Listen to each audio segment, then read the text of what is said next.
Si estás viendo este video, quiere decir que mi Story Channel ha alcanzado un poco más de 1000 suscritos. Gracias a ti y a las personas que han querido suscribirse al canal y que han creído en mi trabajo. Porque no sé si tú lo sepas, pero yo hago todo sola. La investigación, las búsquedas, la edición, la grabación, todo lo hago yo. De manera que es un trabajo, es un canal artesanal, si lo podemos llamar así. Y quiero agradecerles de todo corazón porque el apoyo de ustedes ha sido una gran motivación para continuar, ya que saben que no es fácil aquí en YouTube. Y escogí un lugar fascinante, lleno de misterio, misticismo, de una gran energía espiritual, llamado la Sacra de San Miguel. Es uno de los templos alrededor del mundo que forman parte de esa línea planetaria conectada, que son lugares de culto al Arcángel San Miguel.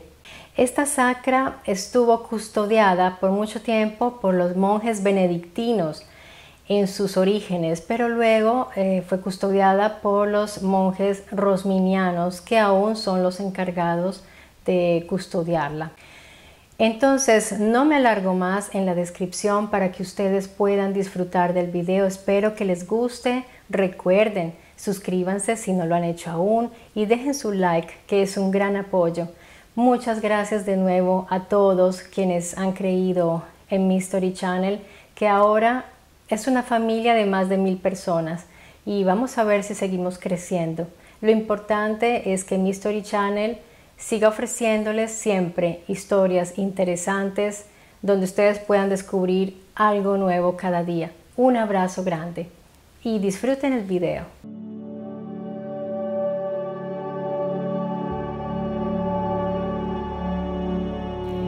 Y mientras estás viendo las imágenes de nuestro recorrido saliendo de Lombardía, la región donde yo vivo, aquí en Italia, partiendo hacia el Piemonte, que no conocía, me gustaría contarte un poco acerca de ese territorio porque la historia es bien interesante, ya que allí en esa región de los Alpes piemonteses se estableció una cultura que ha permanecido entre mito y realidad, porque se encontraron refertos de esta famosa cultura llamada los Leponte, que en italiano se diría i Leponti, quienes se supone que fueron los primeros pobladores de ese lugar.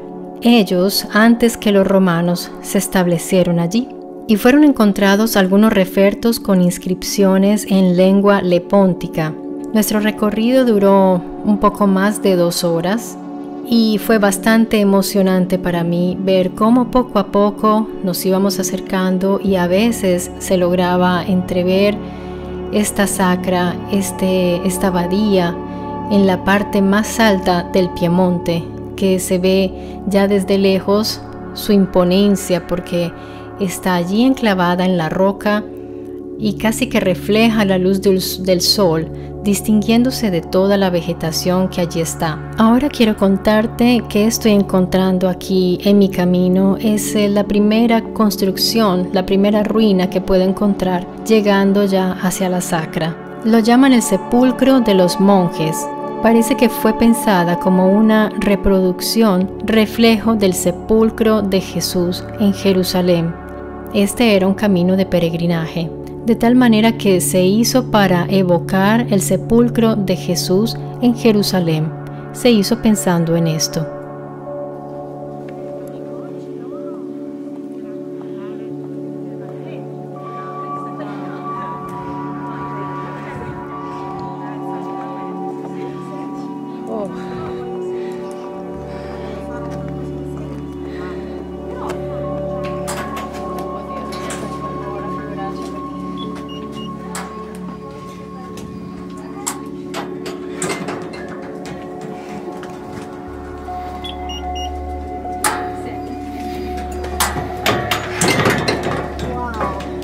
La ripresa del Arcángel.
Micael en Daniel 10:13 es citado como uno de los principales supremos. Su nombre en hebreo es Echad Azarim Arishonim. En este nombre está implicado el término el primero y tiene una importancia muy relevante, tanto que a veces da la impresión de que es más importante que el mismo Yahvé. Atrás de mí puedes apreciar la estatua de San Miguel Arcángel realizada en bronce. Esta impresionante escultura mide 5,20 metros y se presenta también su espada ahí clavada en la roca. El título El primero puede tener una implicación de tiempo, de muy antiguo. Parece que la figura de Miguel es muy antigua, de hecho más antigua que el mismo Yahvé, porque si nosotros, por ejemplo, revisamos en las escrituras hebreas, nos damos cuenta que la primera vez que se nombra Yahvé ya existía Adán, Set y Enoc. Ya el hombre estaba caminando sobre la faz de la tierra. Daniel se refirió a Miguel como aquel que era el único capaz de ayudarlo en la lucha contra el rey de Persia y lo llama el príncipe. Se sabe que Miguel era el protector de Israel. Lo extraño es que Israel era el pueblo tutelado del Elohim Yahvé. Entonces, ¿por qué necesitaban un intermediario y un protector? Miguel, como gran comandante militar, aparece también en el libro de Revelaciones, capítulo 12, donde lo describen como el comandante de los ejércitos que combatirán la batalla final. También allí tiene esa figura muy importante que comanda todos los ejércitos. En la teología se ha dado a entender que todo esto es espiritual, por lo tanto Miguel es el jefe militar de las huestes celestiales del lado de la luz de Dios. Y el príncipe de Persia representaría lo que para los teólogos es el diablo o Satanás, el gran opositor. Por lo tanto, el jefe de las huestes demoníacas. Pero como ya les he contado en otros videos, en la verdadera traducción de las escrituras, el término Dios no existe como tal. Entonces, leemos en el nombre Micael, está implicado el término El, que es el singular de Elohim. Así que, en realidad, la traducción de Micael o Miguel no sería quien como Dios, sino quien como Él. El culto miquelita no es exclusivo de la religión cristiana, pues también lo encontramos entre los judíos y musulmanes. Estamos por iniciar los escalones de los muertos. Hay 243 escalones aquí y ya les voy a contar por qué tiene tanta importancia esta escalera.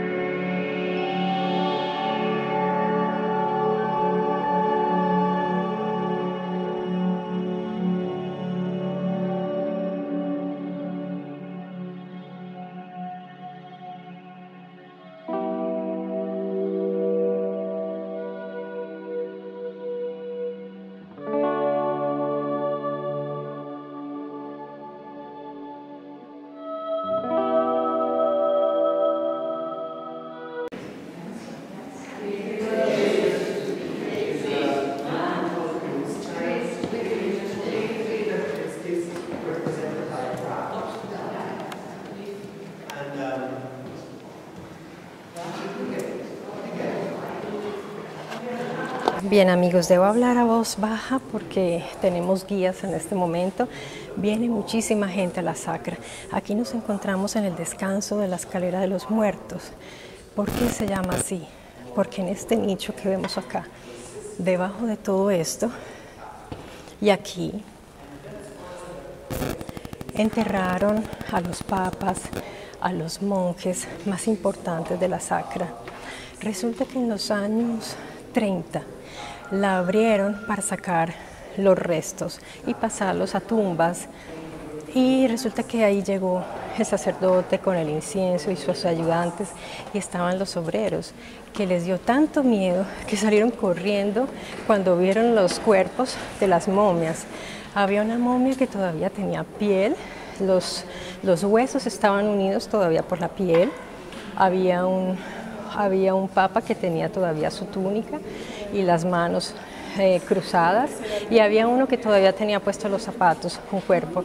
Esa visión fue tan impresionante que los obreros salieron corriendo. El sacerdote tenía que hacer una purificación en este lugar, pero como tenían tanta fe en Miguel, en el arcángel Miguel, permitieron que él mismo autoconsagrara y limpiara la sacra. Entonces vemos unas ilustraciones del medioevo donde se ve allí los fuegos de la autoconsagración de la sacra. Ella misma se consagró. Ahora nos vamos a dirigir al arco zodiacal, donde vamos a encontrar cosas muy interesantes, posiblemente veladas del verdadero significado. De hecho, hay gente que dice que ese arco pareciera que hubiera sido añadido y que no fue creado para ese lugar. Vamos a verlo.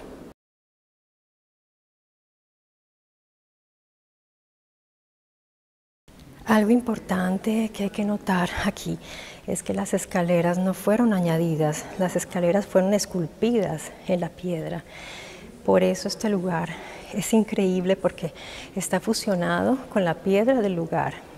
Algo muy importante que lo hace aún, nos hace respirar esa sacralidad de la sacra, de ahí el nombre. Aquí podemos apreciar algunas figuras talladas en el arco zodiacal, en una piedra muy fina. Podemos apreciar que en el símbolo del signo Cáncer vemos la forma aparentemente del cangrejo, pero han dicho que al girarla se puede apreciar la cara de un obispo, y realmente sí parece la cara del obispo con su sombrero característico. Aquí estamos viendo un portón que fue donado a los monjes y que hubo mucha preocupación porque aquí hubo un incendio. Afortunadamente no se perdieron los tesoros de la sacra, pero se alcanzó a incendiar el techo, y aquí vivían 3 monjes en esa época, lograron rescatarlos. Aquí podemos ver un poco los rastros de aquel incendio. Esta sacra inspiró la novela de Umberto Eco llamada El nombre de la rosa, y la película con Sean Connery. De pronto algunos de ustedes la han visto, una gran película. En esa película, quienes la vieron saben que hubo un incendio también, pero ahí les fue peor. Afortunadamente en la vida real aquí no les fue tan mal, pero se alcanzó a quemar el diario de la sacra. Se quemaron también los libros de contabilidad y algunos archivos, pero no se perdieron vidas, que era lo más importante. Así que bueno, allí dejaron un poco un recuerdo, digamos, de aquel día fatal.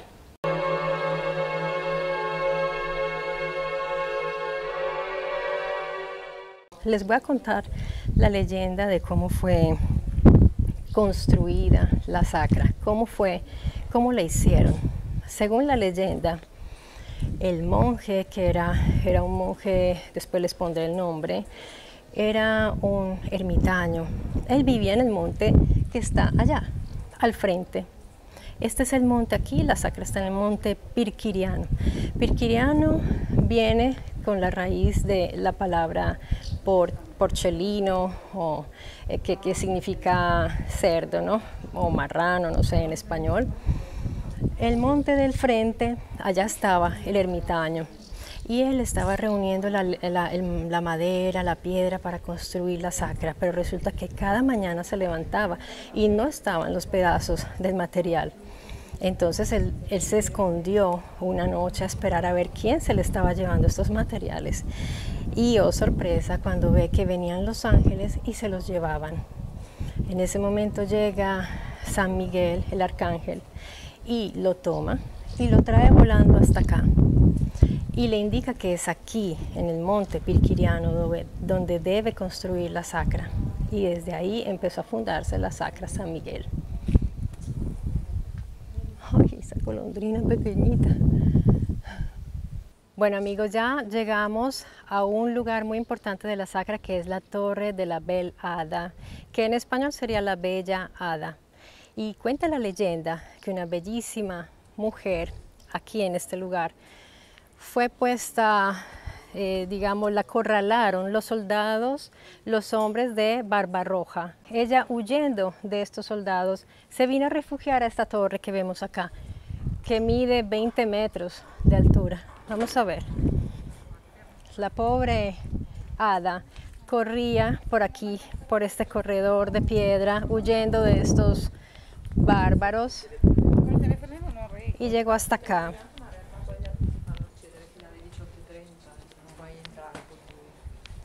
Ella estaba aterrorizada y llega hasta este lugar. Es muy probable que haya subido más que nosotros en este momento, porque si vemos la torre, llega mucho más arriba, pero ya estamos aquí en las ruinas de la torre prácticamente. Hada llega hasta aquí y ella prefiere lanzarse al vacío antes que dejarse apresar por los hombres de Barbarroja. Entonces Alda se siente acorralada por estos soldados y ella prefiere quitarse la vida lanzándose desde esta altura, pero cuando está cayendo al vacío, Alda viene recogida por un par de ángeles que la ponen suavemente nuevamente en la torre. Después de lo que sucedió, Alda quedó tan emocionada por este hecho que quiso contárselo a toda la provincia. Obviamente nadie le creyó, de manera que quiso demostrarles que sí había sido verdad lo que ya les había contado y los llevó hasta la torre, se lanzó nuevamente, pero desafortunadamente esta vez ningún ángel hizo presencia y Alda cayó. Actualmente podemos ver una cruz abajo en una roca para recordar a la pobre Alda con un fin bastante trágico. Digamos que la moraleja de esta leyenda es que Alda fue muy soberbia porque creyó que los ángeles podían rescatarla cada vez que ella se lanzara y no fue así, de ninguna manera. No lo intenten ustedes jamás en sus casas. Bien, desde este lugar de la Sagra de San Miguel Arcángel quiero contarles algo muy importante, y es que este lugar de culto al Arcángel Miguel forma parte de 7 templos dedicados al culto del Arcángel Miguel. Son 7 templos y esto es maravilloso porque forman una línea perfecta desde Europa hasta nada menos que Jerusalén, donde se encuentra el Monte Carmelo, que fue visitado por Pitágoras, que era el lugar preferido del profeta Elías, que como ustedes bien saben fue tomado vivo y fue llevado al cielo. En esta historia también está envuelto Miguel. ¿Por qué? Porque cuando Moisés fue al monte donde se supone que fue a morir, ¿no?, en perfecta salud, en una edad en que todavía podía vivir muchos más años, pero ustedes bien saben que no lo dejaron entrar a la tierra prometida, Moisés escogió 3 de sus hombres de mayor confianza y los llevó con él. Y cuando llegaron al lugar, cuenta los libros apócrifos, porque en la Biblia no se dan muchos detalles de esta escena aquí, en los apócrifos sí, y cuentan allí que cuando Moisés se estaba despidiendo de estos 2 hombres de confianza, sintieron un sonido extraño y llegó una nube y se llevó a Moisés.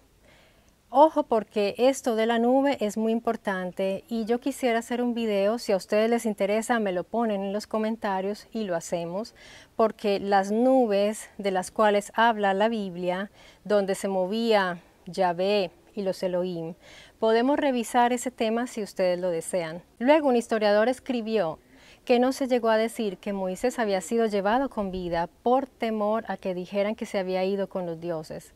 Entonces quedó como si hubiera sido muerto. Pero en el texto, el término hebreo que se usa como cuerpo, cuando Miguel se contendió el cuerpo de Moisés con Satanás, resulta que para usar el término cuerpo en hebreo usan el término soma, que significa cuerpo, pero cuerpo vivo, no muerto. Porque cuerpo muerto es sarco. De ahí viene la palabra sarcófago, por si no sabían este dato. de modo que Moisés se fue con vida, en plena salud y todavía con mucho tiempo por delante por vivir. Además, recordemos que en las Nuevas Escrituras Moisés se encuentra con Jesús. ¿Se acuerdan? Que él los ve, Jesús ve a Moisés, Enoc y Elías, que son precisamente aquellos que se fueron en estas nubes al cielo. De manera que si les interesa el tema podemos profundizar aún más.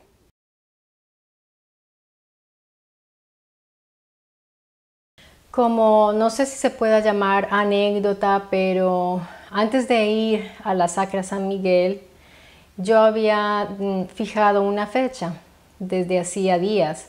Ya estaba programada para ir con mi esposo, mi hijo, que fueron quienes me ayudaron para realizar el video. Pero resulta que vimos donde se dan los pronósticos meteorológicos, decía que habría una tormenta, entonces mi esposo me aconsejó no ir y afortunadamente le hice caso, porque al otro día, cuando se suponía que nosotros iríamos, hubo una tormenta, tal como lo habían dicho, y murieron 2 personas.